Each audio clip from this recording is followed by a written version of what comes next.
Assalamualaikum warahmatullahi wabarakatuh. Sampurasun, salam sejahtera untuk semuanya. Sesuai janji kita, hari ini kita bakalan bahas mengenai komponen baterai atau aki pada kendaraan kalian. Seperti apa sih komponen-komponennya? Kalau begitu, mari kita langsung saja gaskan sekarang.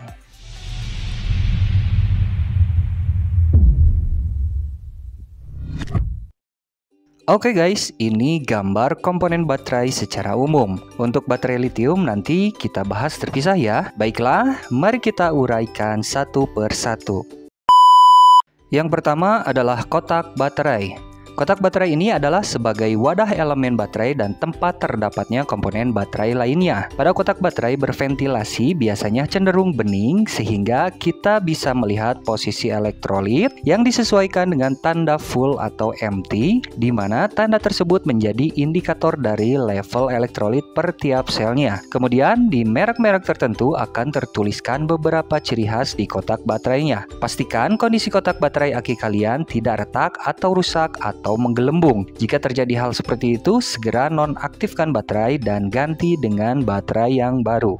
Komponen selanjutnya adalah terminal baterai. Seperti yang kita ketahui, terminal baterai ini terdiri dari terminal negatif dan positif, dan biasanya ada tanda plus dan min di bagian tutup kotak baterai di samping masing-masing terminalnya. Pastikan kondisi terminal baterai bersih dari kotoran atau endapan cairan kimia dan lain-lain. Kalian bisa membersihkan kotoran tersebut menggunakan sikat kawat, sikat baja, amplas, dan lain-lain. Memastikan kebersihan dari terminal baterai itu sangatlah penting, dikarenakan jika terdapat kotoran di bodi terminalnya, itu akan mengakibatkan terganggunya suplai listrik ke sistem kelistrikan kendaraan kalian.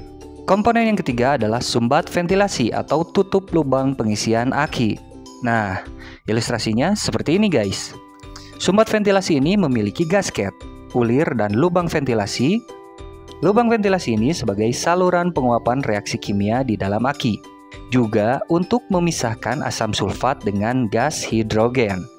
Untuk aki yang tidak memiliki lubang ventilasi di bagian tutupnya, kalian akan menemukan di bagian samping dan biasanya dilengkapi dengan selang sebagai saluran ventilasinya. Lubang ventilasi pada baterai atau aki ini tidak boleh tersumbat. Jika gas hidrogen terjebak di dalam kotak baterai, maka akan mengakibatkan yang tadi guys, kotak baterai menggelembung atau kerusakan lainnya.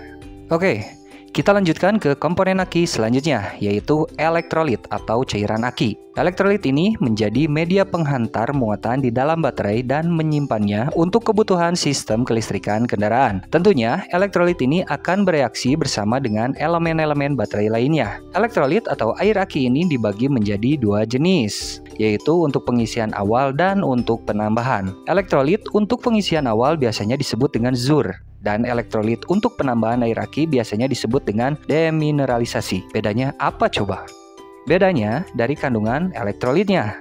Apa saja sih dan seperti apa? Nah, untuk bahasan lengkap mengenai reaksi kimia dalam baterai dan penjelasan kandungan elektrolitnya, nanti kita siapkan di part selanjutnya, oke?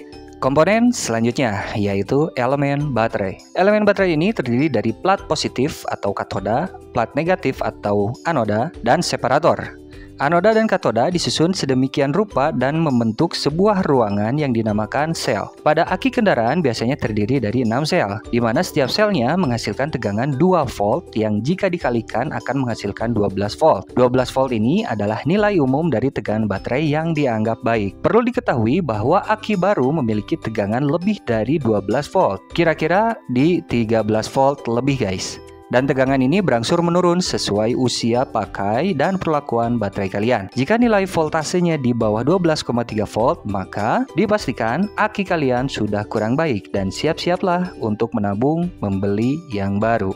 Oke guys, seperti itu informasi mengenai komponen dari baterai. Untuk bahasan mengenai cara perawatan, cara charging aki, dan lainnya akan kita bahas di part selanjutnya. Pastikan kalian sudah memahami informasi di part 1 dan part 2 ini, supaya kagak gagal paham. Selebihnya, jika ada pertanyaan ataupun informasi tambahan khusus mengenai bahasan di part ini, dipersilahkan untuk menulisnya di kolom komentar. Salam satu aspal, Assalamualaikum warahmatullahi wabarakatuh, Sampurasun, salam sejahtera.